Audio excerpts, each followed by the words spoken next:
y vamos a comenzar con la clase de tipos de compostaje. Entonces, lo primero que vamos a ver va a ser la aplicación o cómo puede servirnos el utilizar la composta en cultivos o qué particularidades tenemos que tomar en cuenta en esta situación.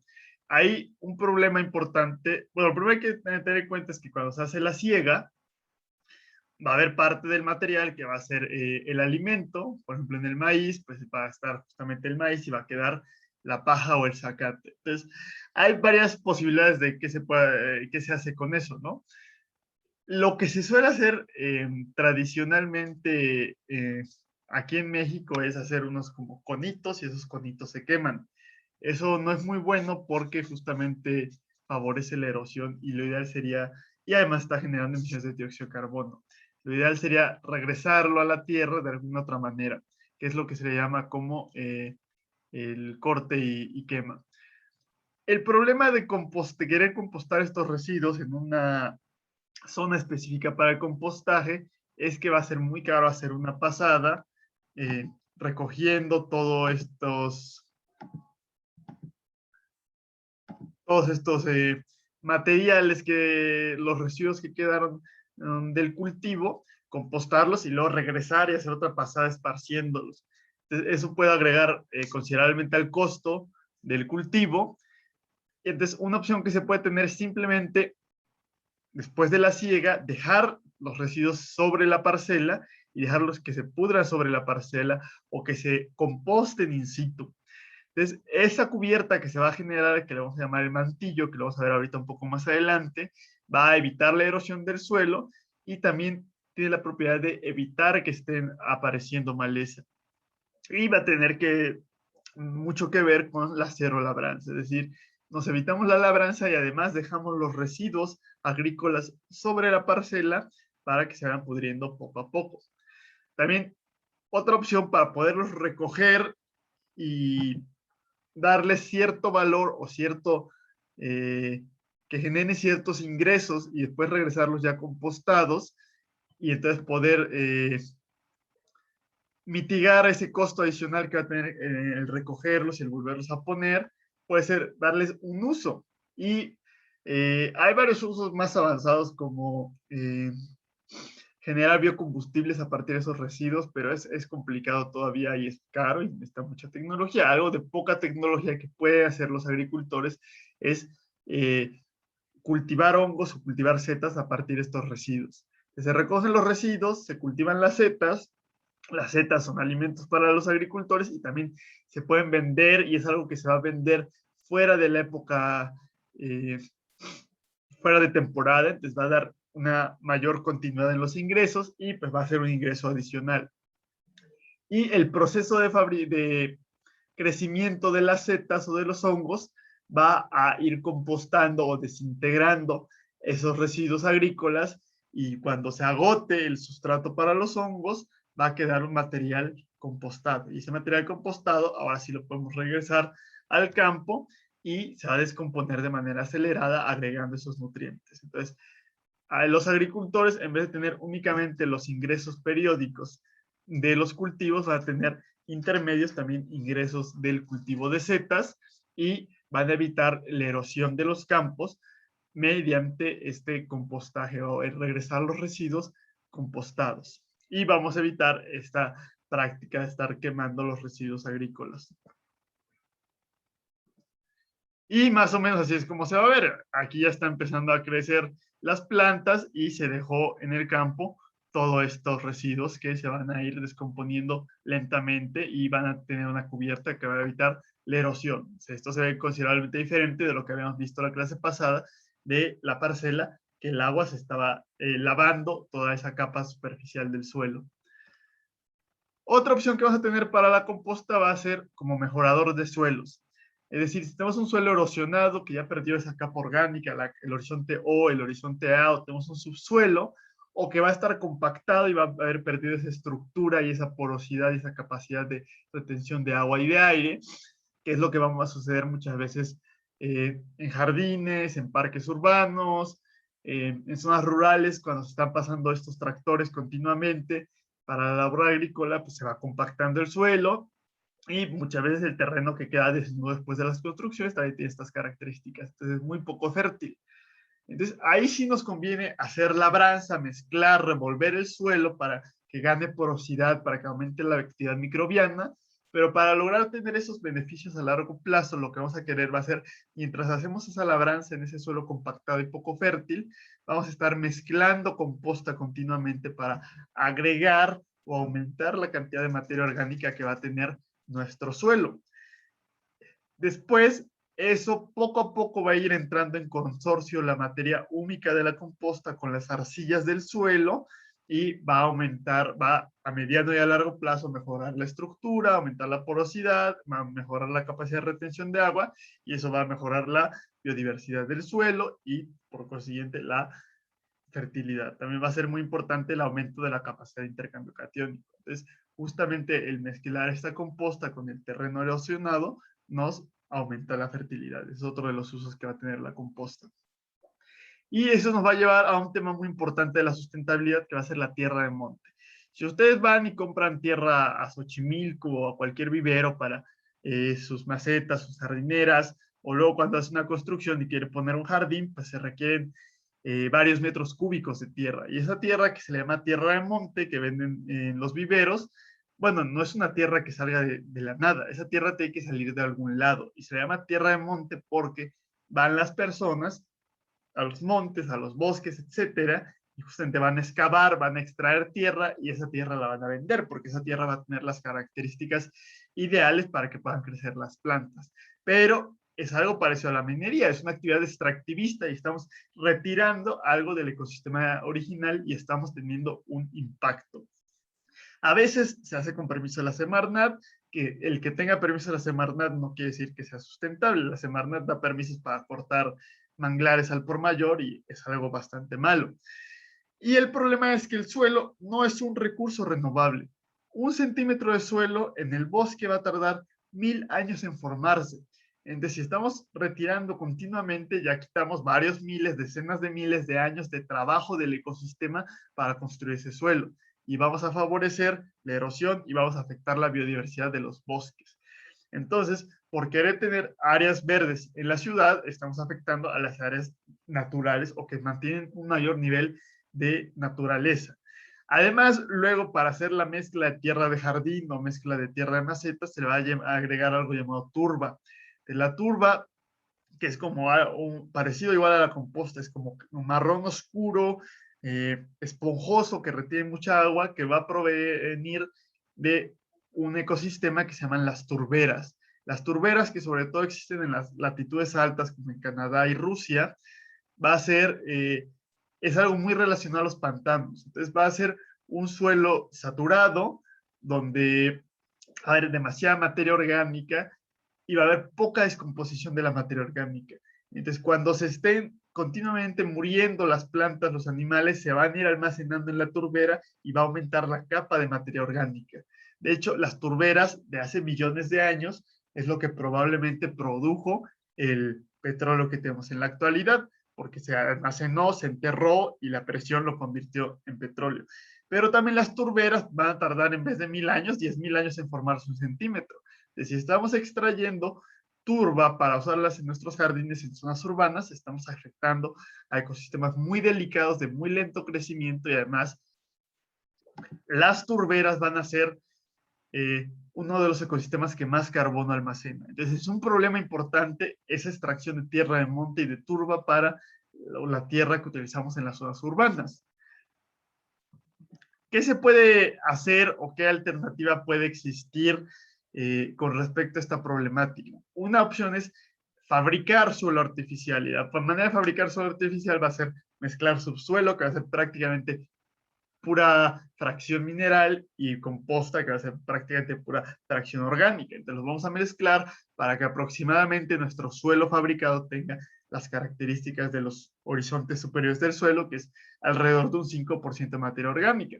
Lo mezclamos, aparte agregamos biodiversidad con la composta, dejamos que vaya entrando en consorcio la parte mineral y la parte orgánica, y va a ser un suelo artificial, pero que se va a comportar de manera similar al suelo natural. Entonces va a tener las mismas características que la tierra de monte. Y además hay un amplio suministro de subsuelo en las zonas urbanas a partir de las excavaciones de la industria de la construcción y el desmonte. Entonces, todos estos edificios de 30 pisos que se construyen, que necesitan tener una excavación para la cimentación de 30 metros, bueno, imagínense cuántos metros cúbicos se están extrayendo, ¿no?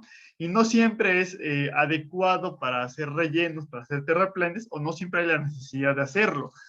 Entonces, esa tierra se tiene que ir a algún lado. Entonces, en vez de desperdiciarla o de irla a tirar a las barrancas donde vamos a estar afectando al ecosistema, podemos mezclarla con composta y hacer suelo artificial y generar una fuente de tierra preparada sustentable. Pero también hay un problema ahí que va a estar relacionado con la sustentabilidad social. Entonces, la mayoría de las personas que se dedican a la extracción de la tierra de monte es gente en zonas rurales, de bajos ingresos, muchas veces son comunidades indígenas y son de empleos locales, en vez de empleos asociados a empresas transnacionales, como muchas veces suele ser la industria de la construcción. Entonces, si pasamos ese pequeño ingreso a grandes empresas, estamos generando un impacto desigual porque vamos a generar pérdidas de empleos. Pero bueno, también estos pequeños empleos locales tienen una fuerte afectación a los ecosistemas. Entonces, ahí hay que buscar hacer una mezcla, tener ciertos compromisos para que podamos tener beneficios ambientales y beneficios sociales. Otra opción para usar la composta va a ser usarla como mantillo, y el mantillo viene aquí justamente, vamos a ver qué es el mantillo. Entonces, vamos a imaginarnos primero un ecosistema natural que va a ser el bosque. Yo supongo que todos han caminado en algún momento por alguna zona de bosque y se habrán dado cuenta que en el bosque no hay pasto. El pasto prácticamente solo existe en las zonas urbanas, pero tampoco vamos a ver la tierra desnuda en el bosque, que es normalmente cuando no hay pasto, hay tierra desnuda en las zonas urbanas y esa tierra se está erosionando y está seca y no puede crecer nada ahí. En el bosque realmente hay pequeñas hierbas pero suelen ser muy pocas. Sobre todo lo que hay son ramas, hojas, una capa que está cubriendo ese suelo. Y esa capa se va a llamar mantillo, que va a ser hojas y materia orgánica fresca. Ese mantillo va a tener una función ecológica y va a proveer servicios ecológicos muy importantes, porque es justamente lo que estamos viendo aquí, una capa de materia orgánica que se va a ir descomponiendo y va a evitar o va, sí, va a proteger de la erosión y de la evapotranspiración, es decir, va a aumentar la capacidad de retención de agua del suelo y va a evitar que se esté resecando continuamente. Entonces, poco a poco, como se va a ir descomponiendo, se va a convertir en el horizonte del suelo y con estos animales pequeños que vimos que van a ir mezclando la tierra, van a llevar esa materia orgánica y también con la lluvia, la materia orgánica se va a ir llevando del horizonte O al horizonte A y eventualmente una muy pequeña fracción al horizonte B del subsuelo. Entonces, en nuestros ecosistemas fabricados, que son las áreas verdes, que es la infraestructura verde, vamos a tener que buscar emular el mantillo del bosque, y hay muchas formas de emularlo, hay muchas materias orgánicas que podemos utilizar, como dice ahí, ¿no? Hojas, ramas, astillas de madera, residuos orgánicos como el pasto recién cortado, en vez de recogerlo, dejarlo como mantillo, y también podemos llegar a utilizar composta, es otra opción que se puede utilizar para la composta. Aquí tenemos justamente cómo se ve una parte de jardín y una parte donde debería haber tierra, porque probablemente hay un árbol arriba y abajo del árbol no puede crecer el pasto, y se está utilizando aquí astillas o como corteza de madera para tapar esa tierra y que existe el mantillo y evitar que se esté resecando y que se esté erosionando. Y aquí hay un ejemplo de cómo aquí esta es una parcela, pero se está utilizando una capa de composta como mantillo, con una finalidad similar.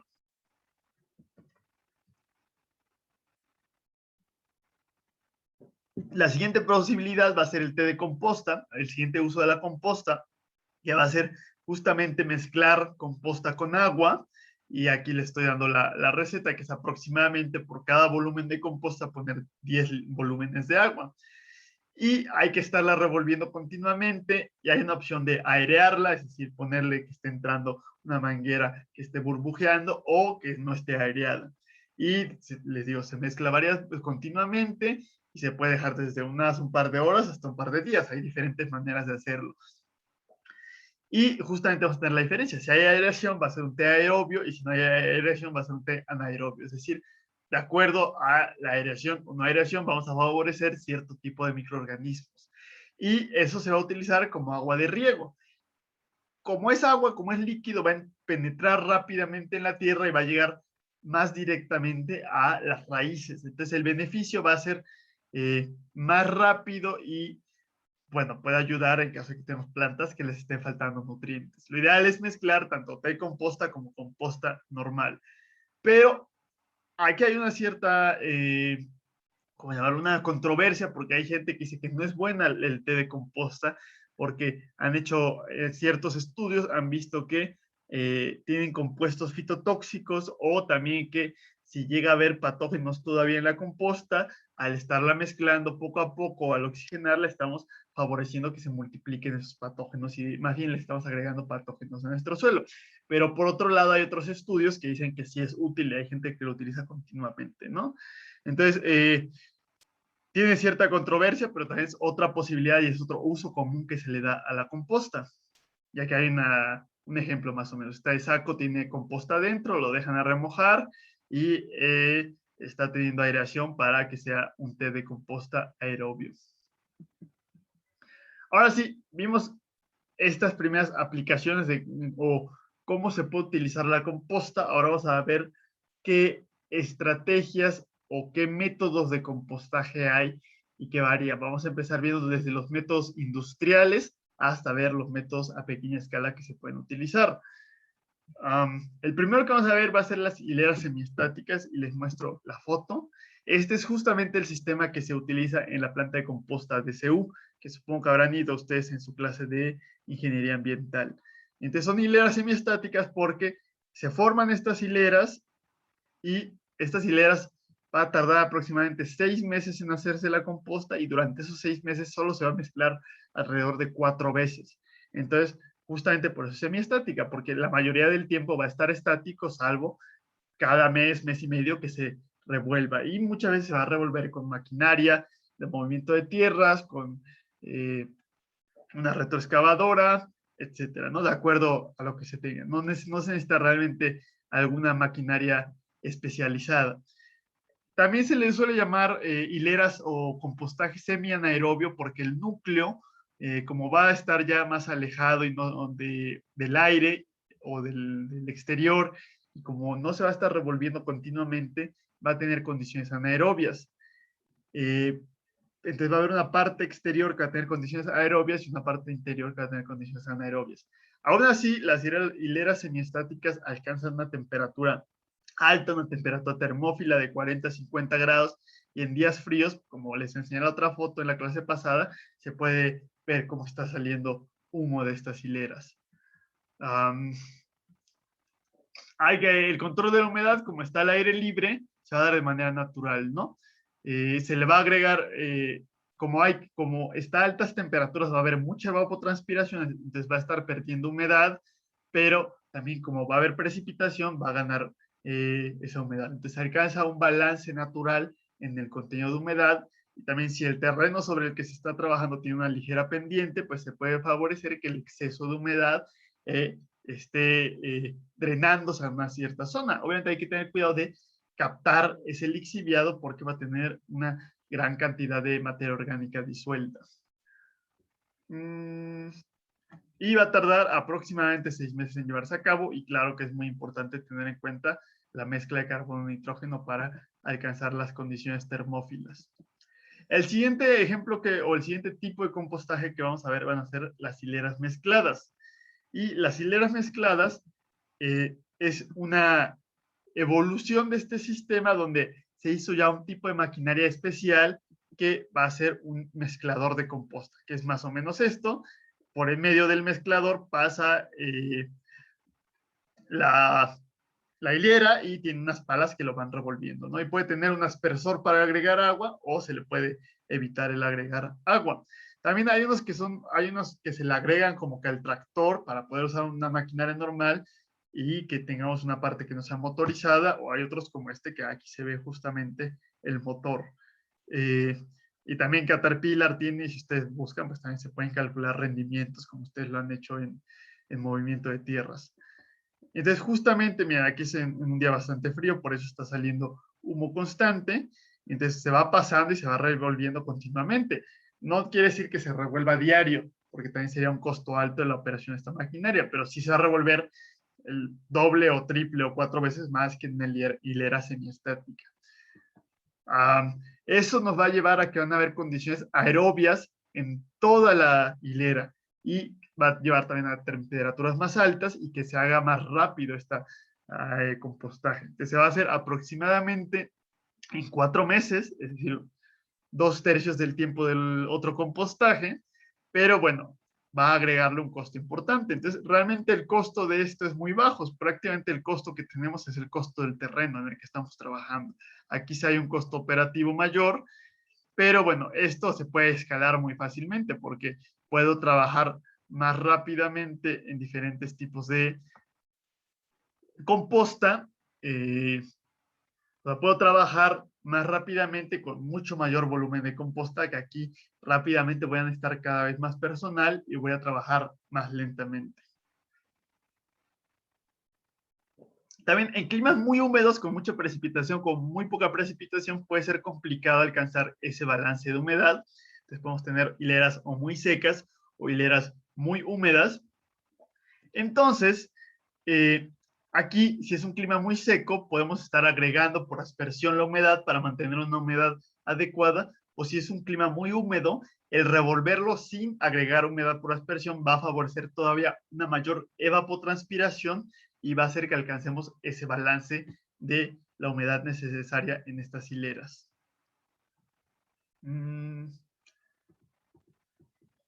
El siguiente tipo que vamos a ver va a ser una pila estática, y esta se llama estática porque justamente ya no va a haber ningún tipo de movimiento, ni siquiera un movimiento cada mes y medio, ni un movimiento continuo con una maquinaria. Va a ser simplemente un montón de composta que no se va a estar moviendo. Entonces, si no se va a estar moviendo, ¿cómo vamos a lograr que haya condiciones homogéneas en toda la composta, o cómo vamos a lograr esas características termófilas, cómo vamos a lograr la aireación? Entonces, justamente lo que va a tener nuestra pila estática aérea va a ser un sistema de aireación artificial. Vamos a tener una inyección de aire y vamos a tener un sistema de recirculación. Entonces, justamente hay una forma de hacerlos con las pilas o con las hileras, y hay una que se hace con un montón en interior. Puede ser en exterior, donde se le suele poner un tipo de geotextil, y suele haber en el interior una tubería perforada que va a estar soplando o va a estar extrayendo aire, y justamente va a haber difusión de el aire a través de nuestra hilera de composta, y eso va a justamente acelerar el proceso porque va a haber un flujo continuo de aire. También hay que tener cuidado ahí con la humedad, pero bueno, si estamos soplando aire, podemos soplar aire con un gran contenido de humedad relativa y evitar que haya tanto problema con la humedad que va a tener esto o la evapotranspiración. El problema es que eso va a alcanzar muy altas temperaturas porque vamos a estar acelerando el proceso al estar inyectando aire continuamente, al estar inyectando oxígeno. Entonces podemos exceder, si no tenemos cuidado, podemos exceder la temperatura de ese límite que les hablé de los 65 grados, donde empezamos a pasteurizar la composta. Y también, entonces, como son muy altas temperaturas, podemos empezar a producir el óxido nitroso, que les comenté que era un gas de efecto invernadero muy potente. Entonces hay que tener cuidado y hay que tener un control de temperatura, que aquí a lo mejor no vamos a estar midiendo la temperatura más que de vez en cuando. Aquí sí tenemos que tener un control continuo de la temperatura. Ahorita les hablo de los sistemas en interior, y como es mucho más rápido, es acelerado, hay sistemas que incluso en 2 semanas ya realizaron composta, que son los sistemas industriales o de más tecnología, ¿no? Pero lo que es importante es que se acelera de 4 meses, se puede acelerar hasta 8 veces la situación, ¿no? O sea, es mucho más rápido este sistema, pero también el costo de operación va a ser mucho más alto, y puede haber una complicación para que llegue a ser rentable, sobre todo en mercados emergentes como podría ser en México, ¿no? Sería a lo mejor difícil implementar esto porque, bueno, a lo mejor no es tan alto el valor que va a tener la composta. terminado. Entonces aquí ya hay un sistema, una foto que es más o menos de cómo funciona este sistema. Se tiene ya, en vez de tenerlo sobre la tierra directamente, tenemos como unos contenedores donde se está virtiendo la composta y después se va a cubrir con este geotextil y aquí estén justamente los sistemas de bombeo que van a estar extrayendo o van a estar inflando. Por cómo se ve, lo más probable es que estén extrayendo aire para que se esté pegando la geomembrana.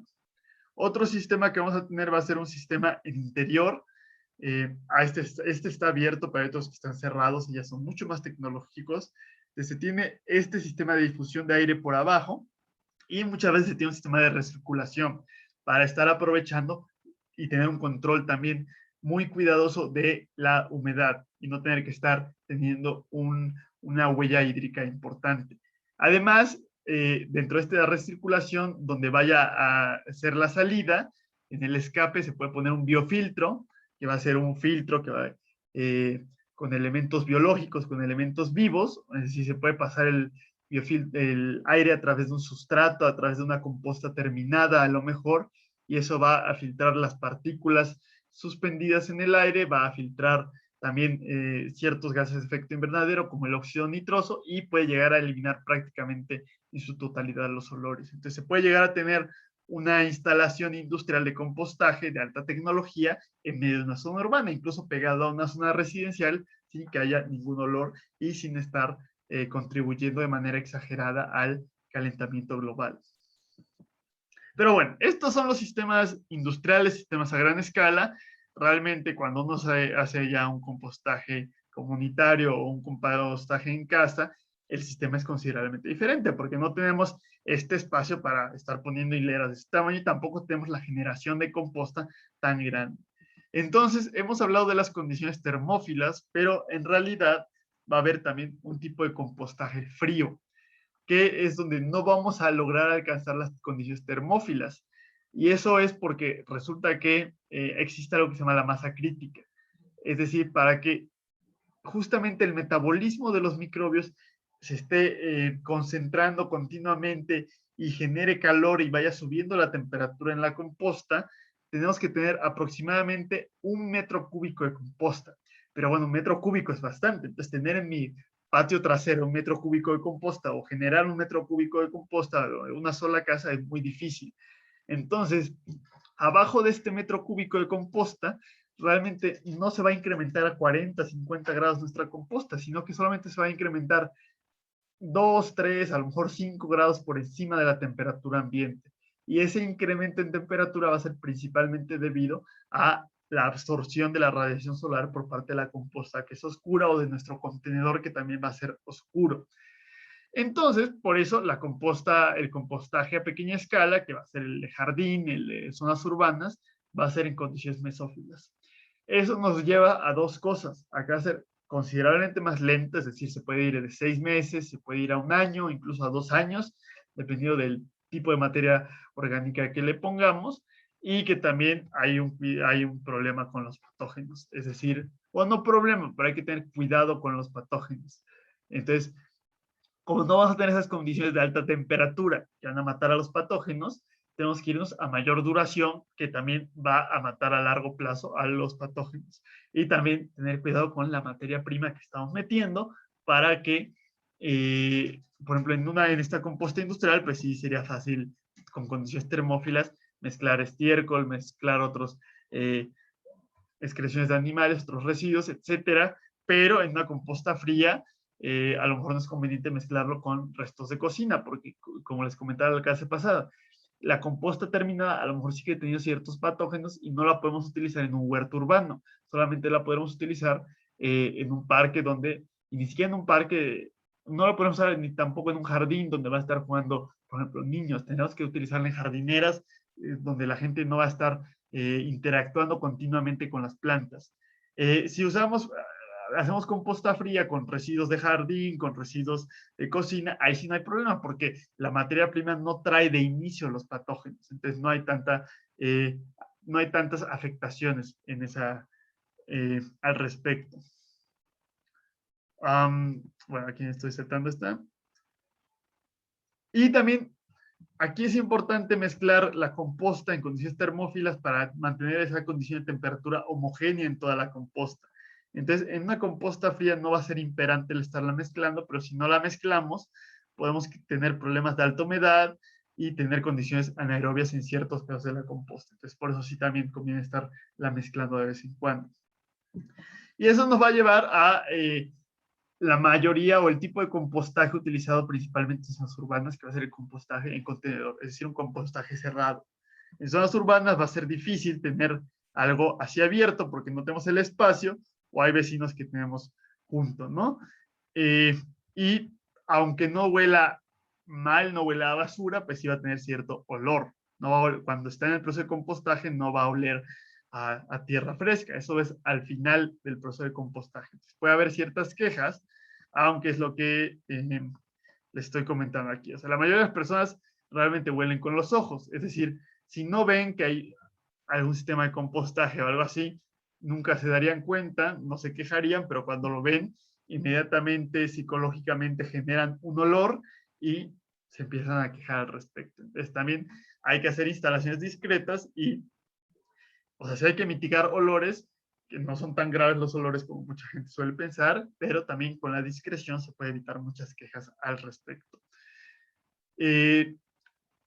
También solemos compostar en zonas urbanas con contenedores por cuestiones de espacio. Ya dijimos, también va a haber gente a la que no le va a gustar tener una pila de tierra en su jardín.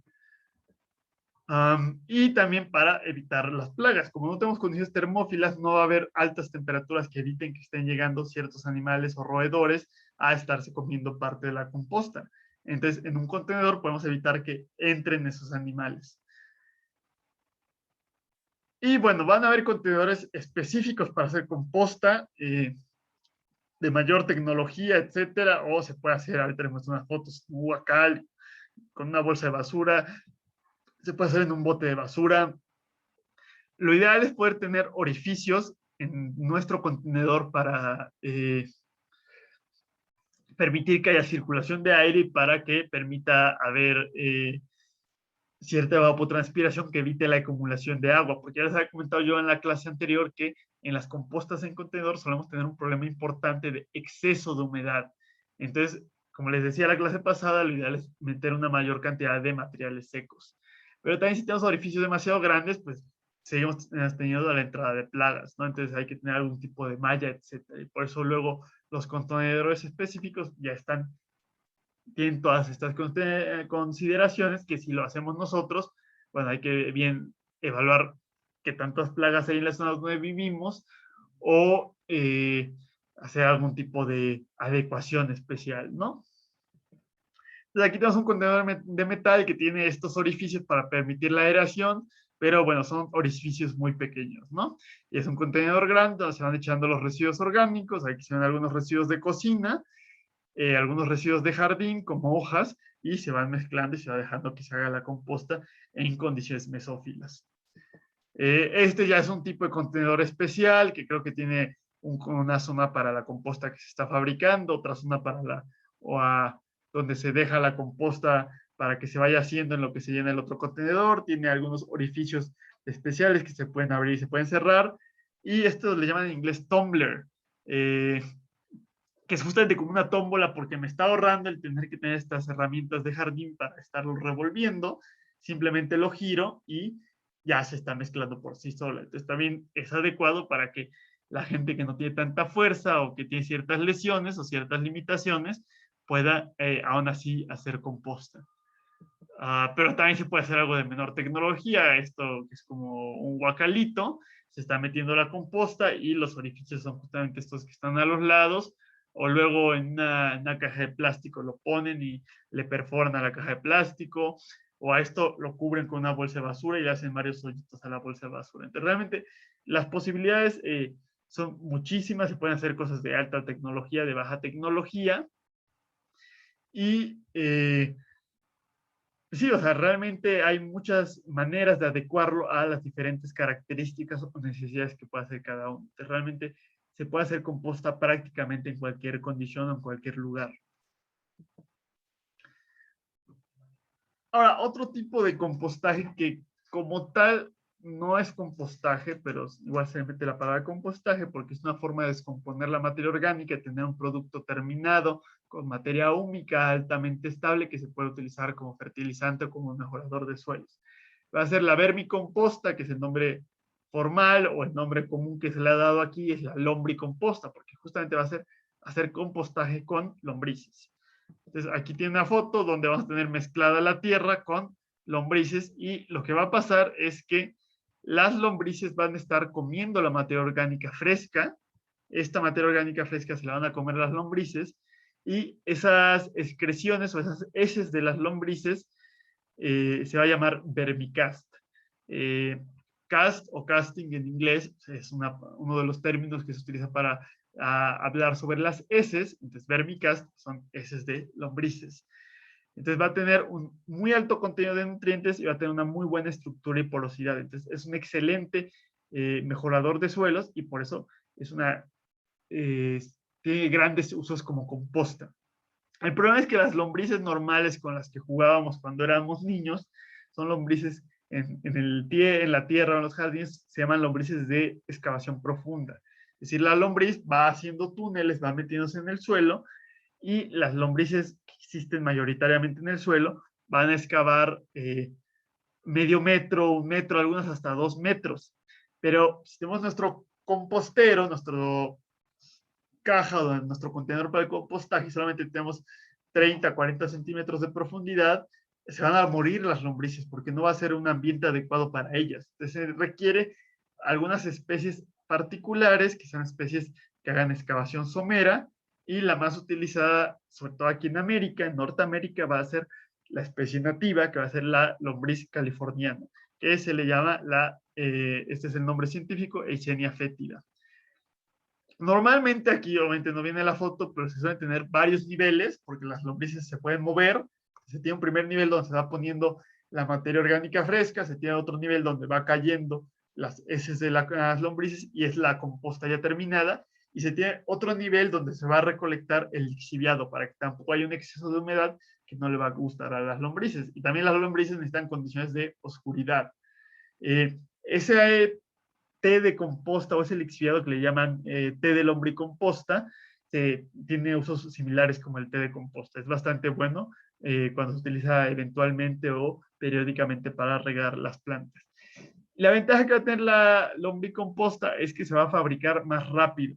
Va a tardar, aunque sea en condiciones mesófilas, porque obviamente las lombrices se van a morir con muy altas temperaturas, pero se va a fabricar exclusivamente de 2 a 3 meses. Y también la podemos tener interior, en caso no necesitamos ya tener un patio, un jardín, etcétera. La podemos tener en un garage, incluso en una cocina o en un cuarto de servicio. Tampoco no escapan las lombrices del contenedor, entonces no es algo problemático que vamos a tener ahí una peste de lombrices paseando por nuestra casa. Siempre se mantienen dentro del contenedor. El problema que va a tener esto es que son delicadas en cuanto a la materia prima. Es decir, no le podemos echar, por ejemplo, restos de comida cocida, no les gusta mucho la comida podrida, los alimentos ácidos, los cítricos, que sí se pueden compostar en un sistema normal, pero aquí van a acabar matando a las lombrices, ¿no? Entonces, es problemático y también necesitamos estarlas alimentando continuamente. Si yo tengo mi sistema de compostaje normal y me olvido de él 2 meses o salgo de viaje 2 meses y regreso, a lo mejor cuando regreso ya va a estar la composta hecha. Pero si yo tengo un sistema de vermicomposta y me olvido de él 2 meses y regreso, van a estar muertas todas las lombrices y va a estar la materia orgánica en estado de descomposición y con un muy mal olor. Entonces, eh, sí hay que tener cuidado. Si uno sale de viaje, uno tiene que encargar a la lombricomposta con alguien más para que le esté alimentando continuamente. Entonces, sí es un poco más delicado en ese sentido. Um, Otro sistema también que no es composta como tal, pero tiene la misma finalidad, va a ser el bokashi. Bokashi es una palabra japonesa, este sistema es de origen japonés, coreano, que va a ser un sistema por fermentación. Porque de hecho en los países orientales tienen una gran tradición en cuanto a la fermentación de alimentos. No sé si alguno de ustedes haya probado la comida coreana, pero la comida coreana se basa en muchísimos alimentos fermentados. El kimchi tan famoso que tienen son coles fermentadas con chiles, En Japón también, no sé, han probado en algún restaurante de comida japonesa la sopa miso. La sopa miso también es, eh, son frijoles fermentados, es lo que da.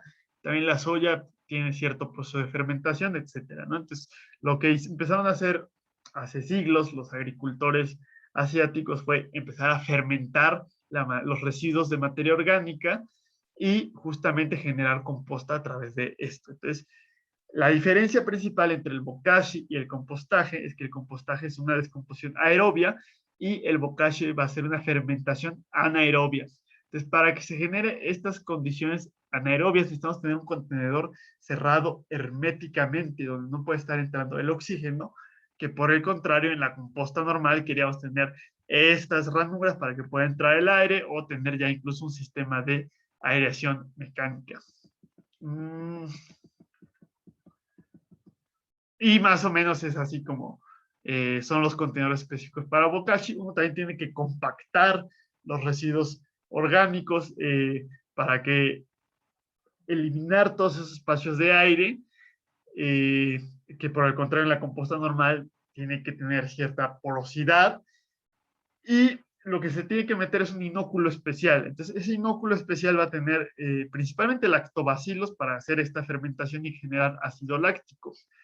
Hay unos inóculos comerciales, de hecho, si uno busca bokashi, principalmente lo va a dirigir a estos inóculos comerciales cuando uno lo busque en Google, que traen supuestamente otro tipo de bacterias fotosintéticamente activas y trae eh, levadura también. Pero bueno, las bacterias fotosintéticamente activas y las levaduras se van a morir cuando entremos en un sistema ácido.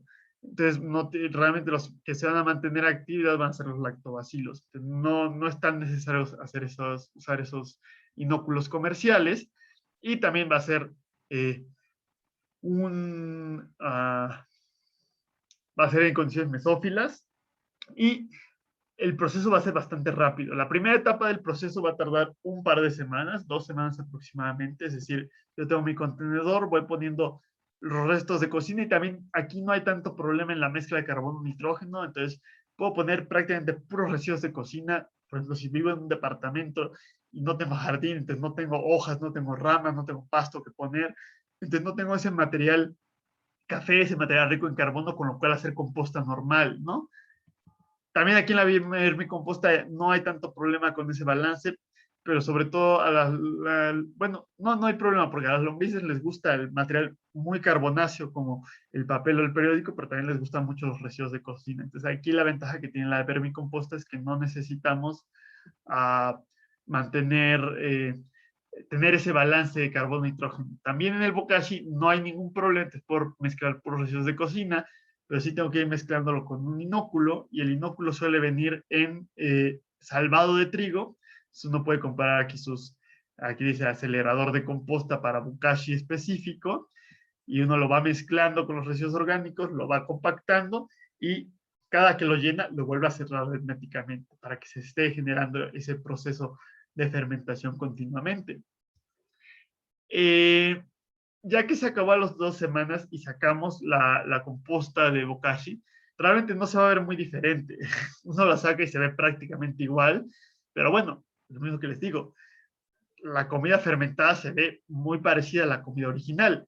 Si alguno de ustedes ha hecho tepache, el tepache es muy fácil de hacer, simplemente tienen que sacar la cáscara de la piña, meter en una ollita con que no sea de cobre la olla, que es antibacterial, lo meten en una olla de plástico o pues, lo de peltre, lo mezclan con azúcar y solito se va a hacer la fermentación. A los 2, 3 días van a ver que tiene espuma, sacan la cáscara de la piña y la cáscara de la piña se va a ver prácticamente igual, pero la cáscara de la piña ya perdió masa y se cambió la composición química.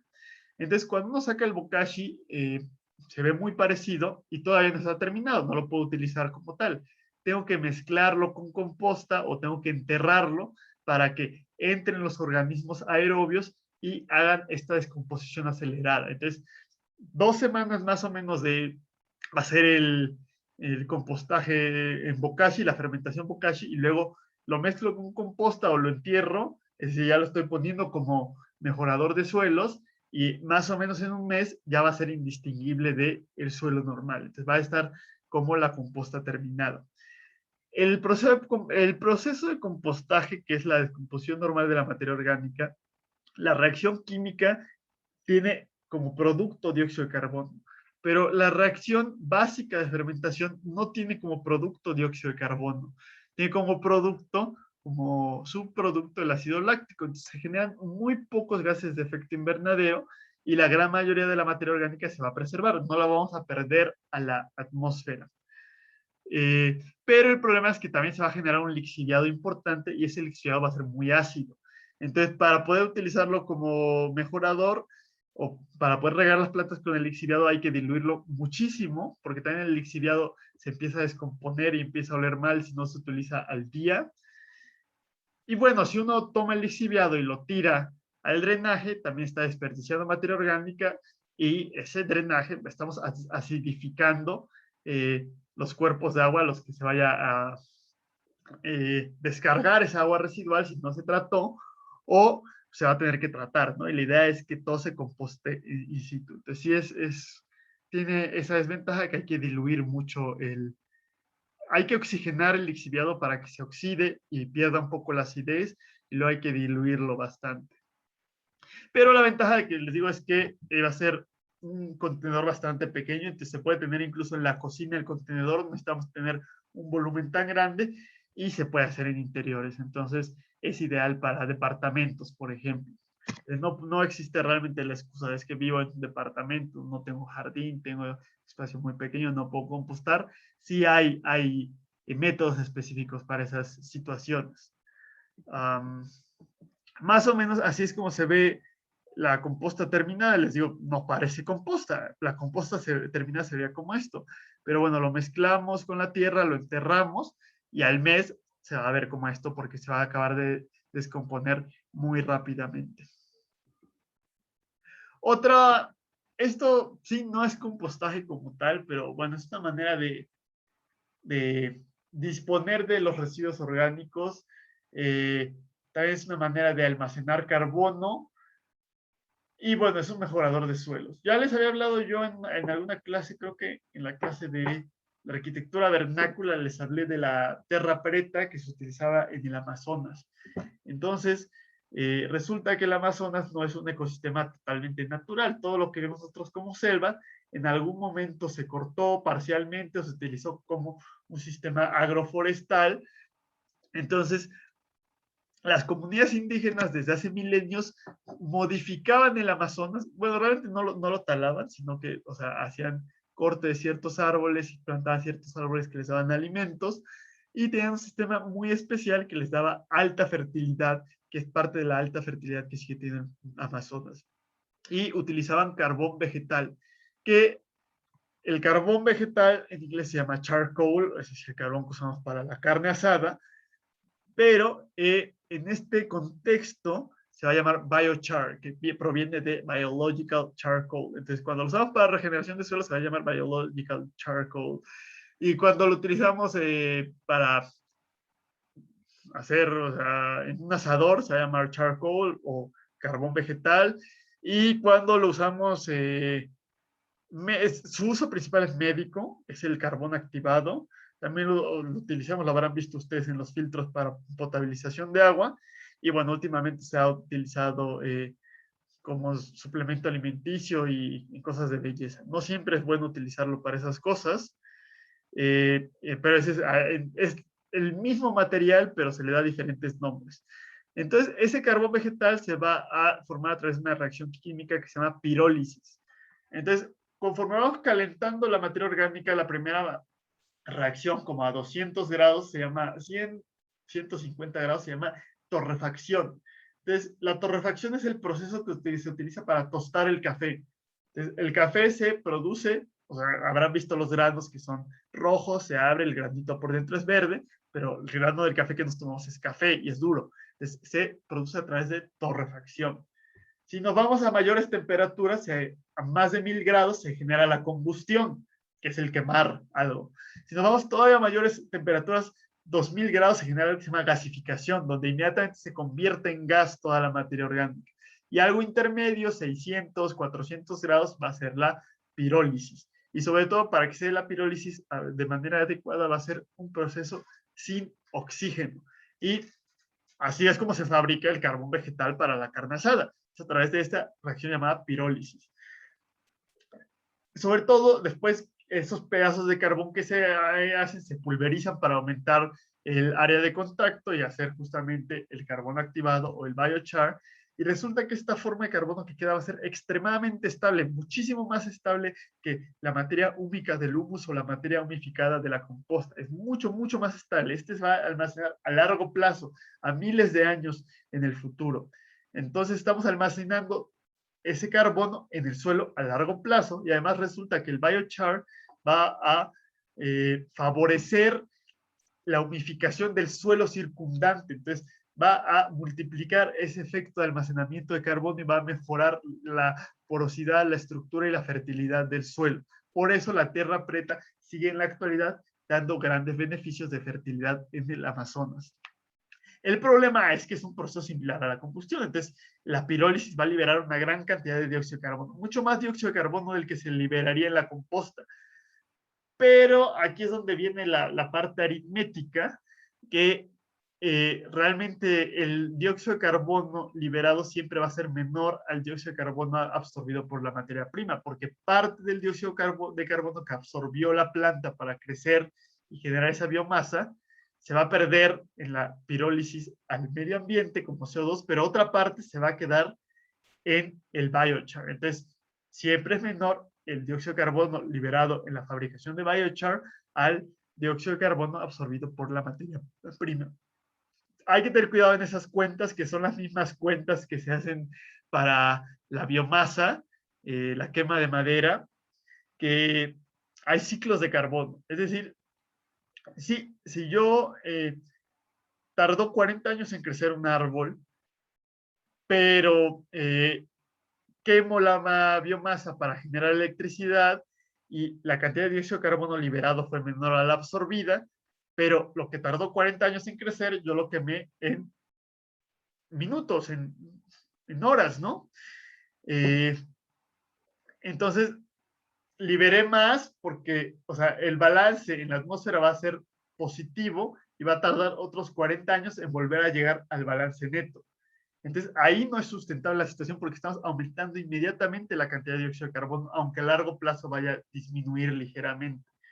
Entonces, para usar el biochar, tenemos que utilizar materia orgánica prima de rápido crecimiento. Es una de las principales opciones que se propone es el bambú, que en condiciones de laboratorio puede llegar a crecer 1 metro por día.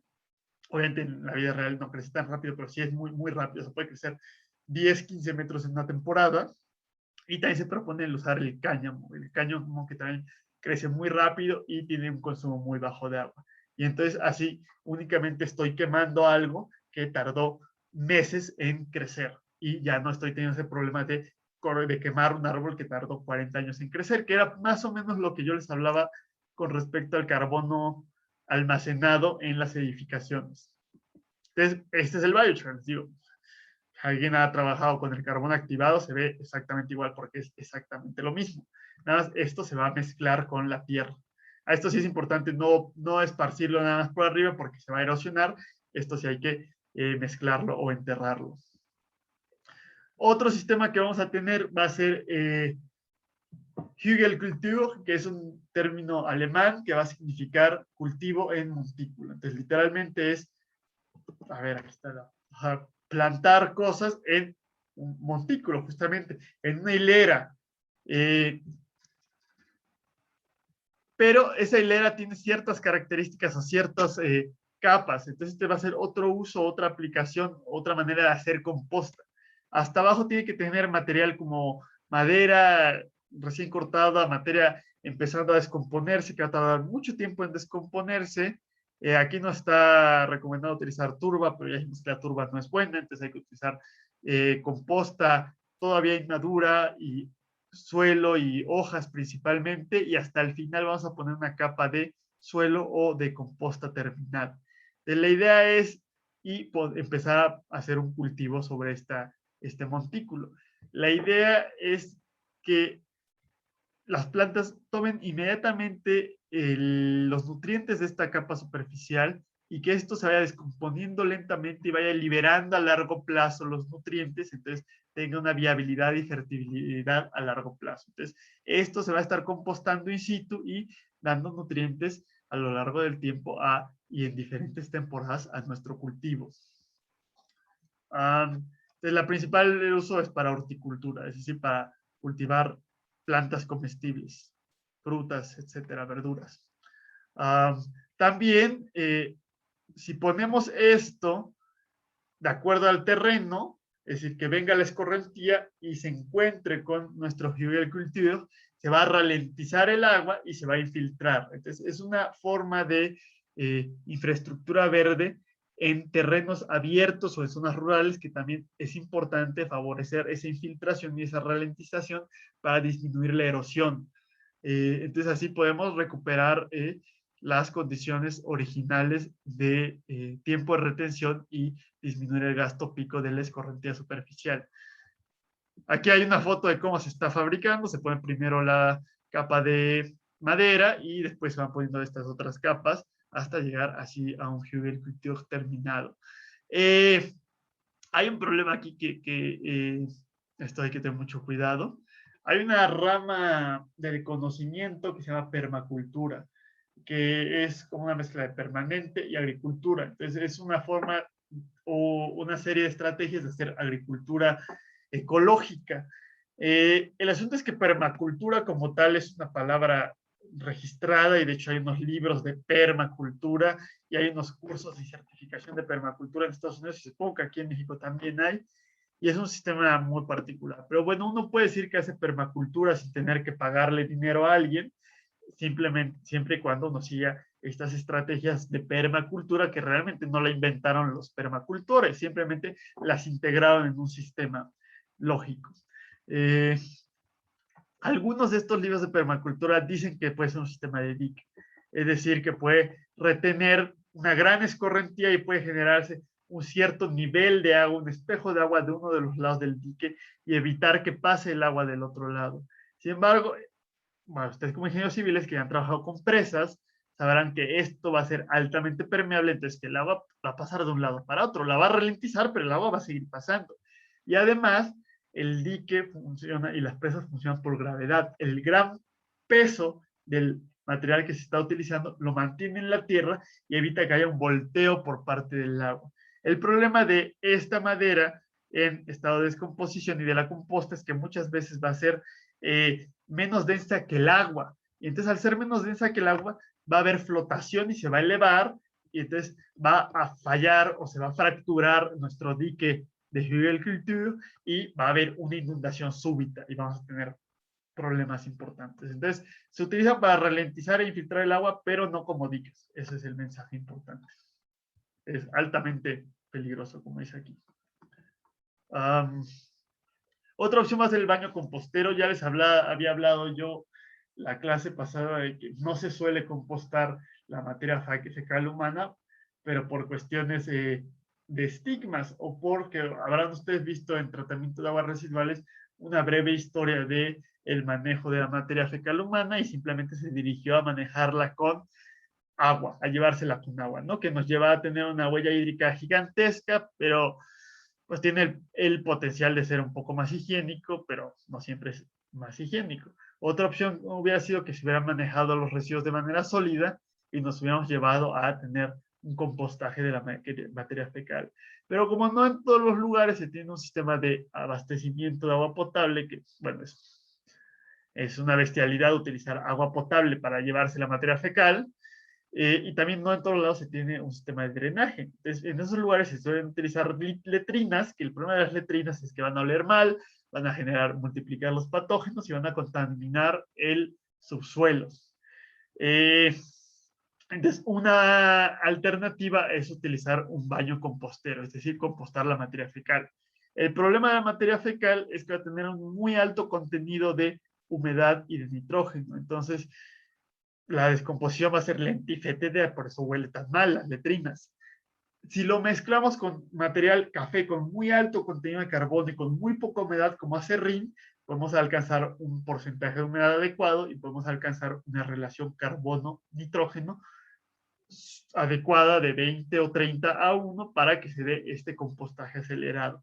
De hecho, incluso se puede llegar a hacer el compostaje termófilo, que sería lo ideal para matar a los patógenos, ya dijimos los coliformes fecales, los huevecillos del mintos, pero incluso puede llegarse a aceptar que no se alcance condiciones termófilas, pero entonces tenemos que hacer un compostaje a largo plazo para que justamente a lo largo de ese tiempo, si no hay condiciones viables para los huevecillos del mintos, estos se mueren. Entonces tenemos que dejar que la composta madure 1 o 2 años idealmente para que tenga condiciones adecuadas. Pero lo ideal es tener un sistema que permita tener condiciones termófilas. Entonces es una alternativa ideal para las letrinas y en zonas de bajos ingresos, para no afectar al acuífero. Entonces, hay algunos sistemas, se puede hacer pilas de composta, como las que vimos, hileras de composta, o se puede hacer como una letrina con cierta tecnología, o cubriendo la excavación que hagamos, cubriéndola para que no se esté infiltrando continuamente y agregando el material seco. Es decir, para que no haya tanta permeabilidad hacia afuera. Y otra opción, pues ya es tener un cierto sistema enterrado con esta cámara, que de hecho a veces se puede acceder por abajo, que tenga cierta ventilación, que también la letrina, les digo, sería excavar, tener cierto recurso, o sea, aumentar la impermeabilidad, tener ventilación, mezclar material café y dejarlo madurar varios años y después poder extraerlo como composta, como mejorador de suelos. Y no necesariamente se tiene que ver como una letrina.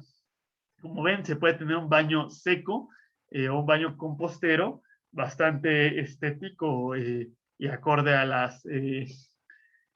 las exigencias de confort urbano, ¿no? Esto se ve mejor que muchos de los baños que hay en muchas ciudades, pero como ven, no hay agua. Uno tiene que hacer del baño ahí y después cubrir lo que hizo con acerrín hasta que ya no se vea, y de hecho este baño no va a oler mal, aunque esté aquí almacenada la materia fecal, ¿no? Ya cuando se llena, alguien, sí tiene que haber alguien que se lo lleve y lo ponga en la pila de la composta, o se puede tener este otro sistema donde hay una cámara de compostaje abajo y un sistema de ventilación. Ahora sí, no sé si tengan algunas dudas de los sistemas de compostaje, de las técnicas de compostaje o de estas ramificaciones que se pueden tener de compostaje, como mantillo, como mejorador de suelos, como el té de composta, etcétera. Si no, pasamos a la otra parte de la clase, la última parte de la clase, que va a ser ya las aplicaciones en las zonas urbanas, en comunidades, etcétera. Entonces lo vamos a intentar, vamos a ligarlo con esta parte de los edificios sustentables. Es decir, ¿qué lugar tiene la composta dentro de los edificios sustentables? Ya en primer lugar dijimos que es fundamental para tener infraestructura verde saludable. Y muchas zonas urbanas, bueno, el manejo de residuos aquí en México es un desastre, ¿no? Y en la Ciudad de México también. Principalmente, no estoy seguro si hay realmente, no sé si alguno de ustedes sepa si hay algún sistema de incineración en alguna parte del país.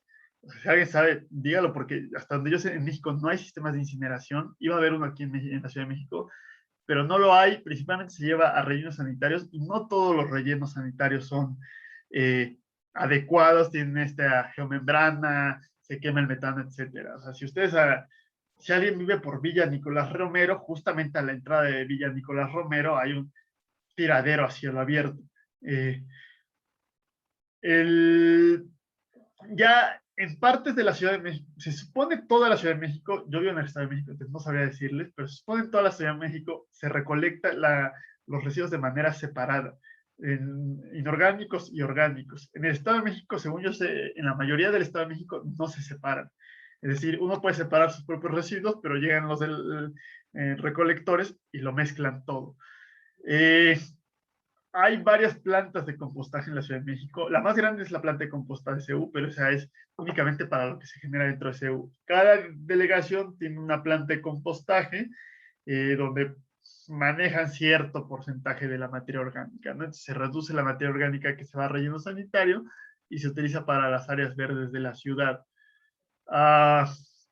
Pero ya también se los había comentado en la clase pasada, incluso ese compostaje a nivel urbano va a generar emisiones de dióxido de carbono porque la materia orgánica es húmeda y pesada, entonces hay que transportarla y hay que quemar combustible para poder transportar esa materia orgánica. Entonces lo mejor es, y también, bueno, no le va, hay problemas con los vecinos dentro de estas plantas alrededor de estas plantas de compostaje, etc. Entonces lo mejor es compostar in situ, así como lo mejor es reciclar, separar los residuos in situ para que ya entregarlo reciclable, en vez de entregar todos los residuos inorgánicos y que se vayan a una estación de transferencia donde se separe lo que se pueda reciclar, pero no se va a separar todo lo posible. Lo mejor es compostar in situ de manera distribuida y utilizarlo dentro de las propias áreas verdes que uno tiene a su alrededor. Y así evitamos también muchas afectaciones a vecinos.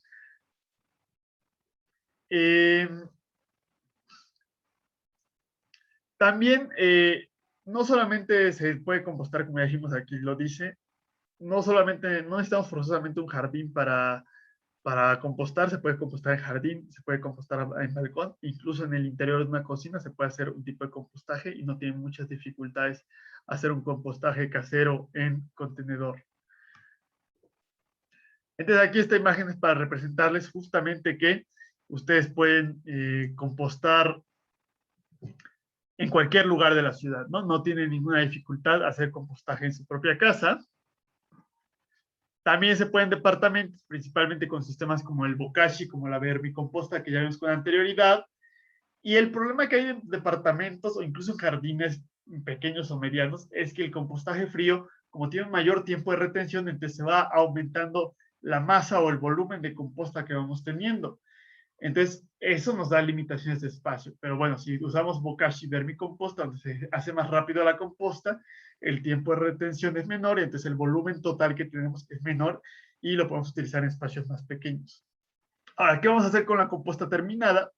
Bueno, la mayoría de nosotros tenemos algunas plantas en nuestra casa, lo utilizamos como la tierra para las macetas, luego a las macetas les falta tierra, hay que agregárselos a las jardineras, si tenemos algún huerto en nuestra casa, jardineras afuera de nuestra casa, o incluso si nos llega a sobrar la composta, que puede llegar a pasar, pues podemos regalarla a los vecinos, que siempre va a haber alguien que la necesite, o se puede incluso vender y tener cierto ingreso con esa composta, o si sobra esa composta, incluso se puede llevar a esparcir algún camellón, algún parque, etcétera, donde va a formar como fertilizante el suelo. Obviamente lo ideal es que sea con la anuencia de los administradores del parque, pero bueno, el chiste es que esa composta, si no se puede utilizar, no es un residuo, es una materia prima, es algo que tiene una gran utilidad. Y entonces, así estamos reduciendo de gran manera el volumen de los residuos que se están generando y que se están yendo a los rellenos sanitarios.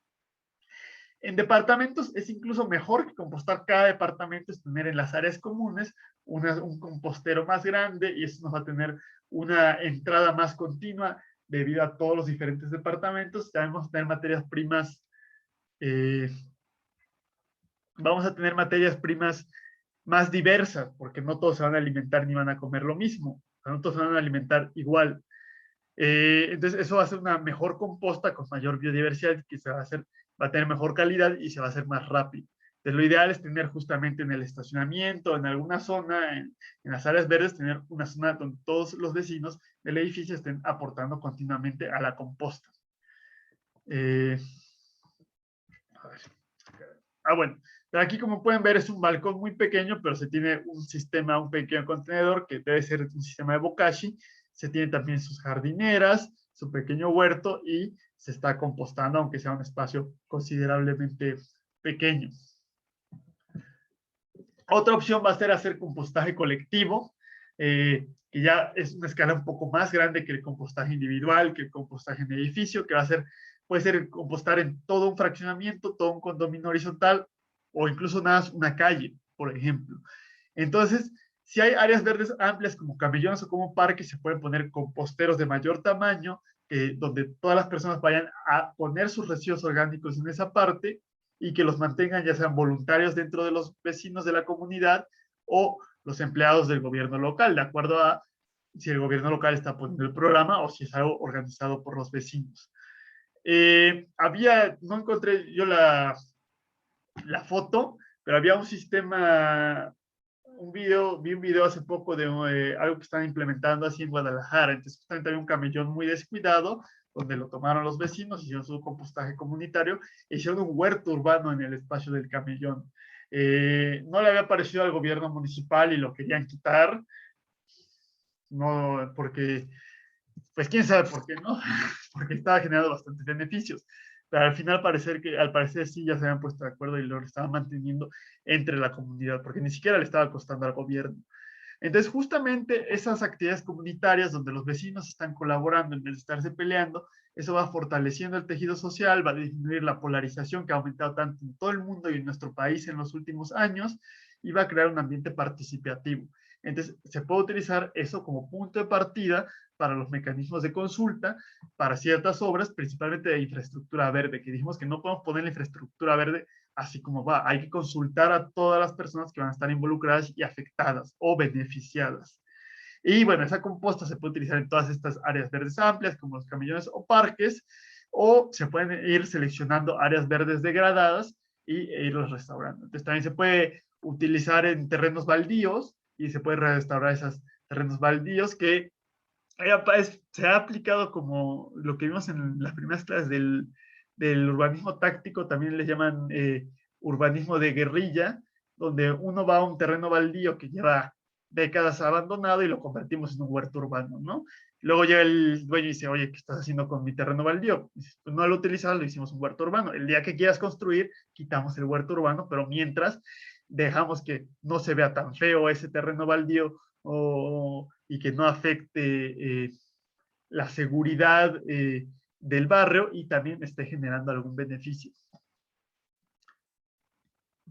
Entonces, bueno, esta es una foto de creo que Estados Unidos, pero la idea es que pueden colaborar diferentes personas y puede ser un factor de cohesión social en un área verde como en un parque o en un camellón.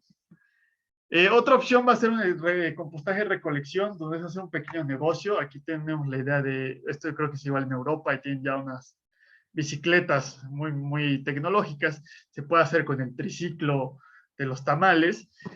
Y también ya hay varias aplicaciones en México. Yo había leído sobre unas en Oaxaca, por ejemplo.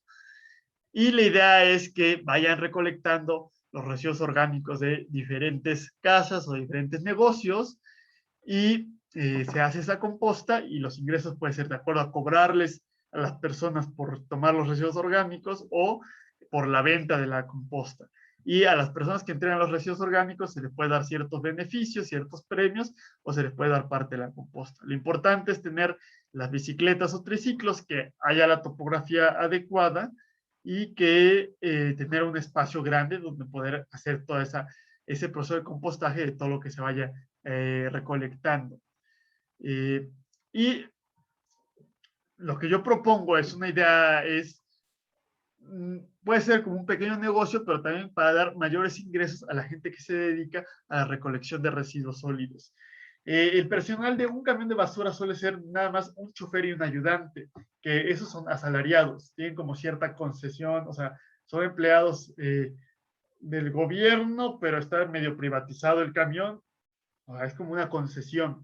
Pero si ustedes han visto un camión de basura, no van dos personas en el camión de basura, van como 4 o 5. Entonces, esas 3 o 4 personas adicionales son voluntarios.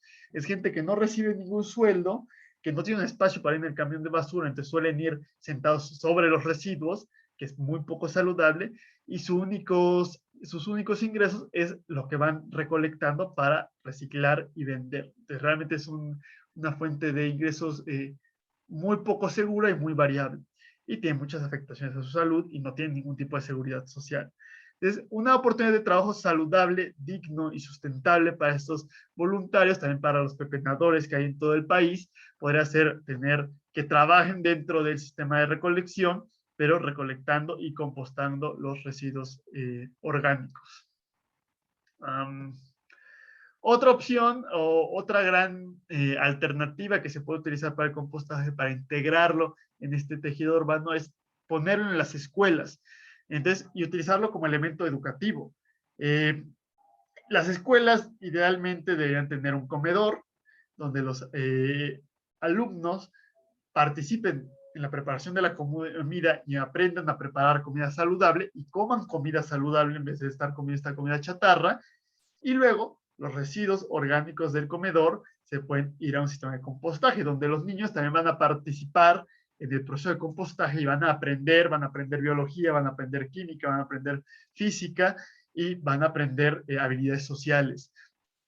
Esa composta se va a llevar a un huerto urbano donde también van a estar participando los estudiantes, van a aprender a hacer su huerto urbano y pueden exportar esa idea a sus casas y en sus casas también tener huertos urbanos y también hacer compostaje y enseñarle a los adultos, a los papás que luego no tienen este tipo de conocimiento y es más fácil llevar el conocimiento a los niños y la cosecha del huerto se va a utilizar en el comedor. Y así se va a cerrar un ciclo de economía circular y se va a favorecer buena nutrición en los niños y se van a reducir costos.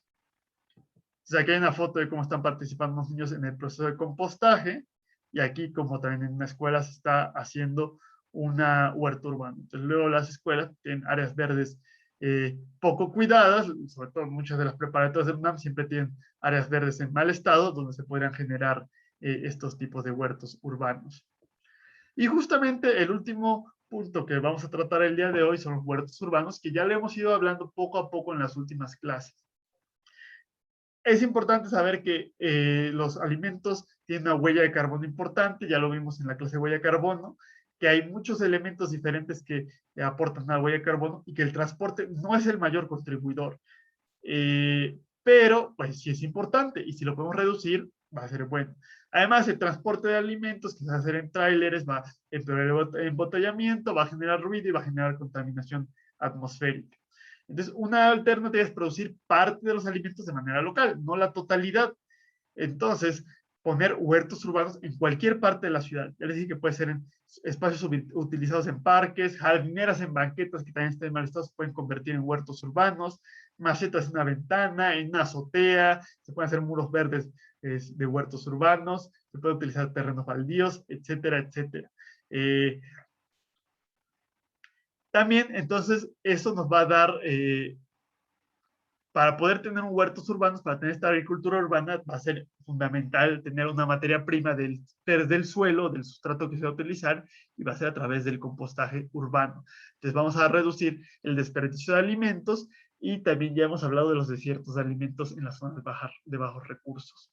Pero también eso reduce de cierta manera los ingresos de los agricultores, de los productores que suelen tener pocos ingresos y la mayoría de la ganancia de este producto alimenticio se lo lleva el intermediario, el distribuidor. Entonces, si complementamos huertos urbanos con mercados de productores, donde los agricultores puedan vender su producto directamente a un precio digno y tener una mayor cantidad de ingresos y mejorar su nivel de vida, estamos teniendo dobles beneficios ambientales y sociales.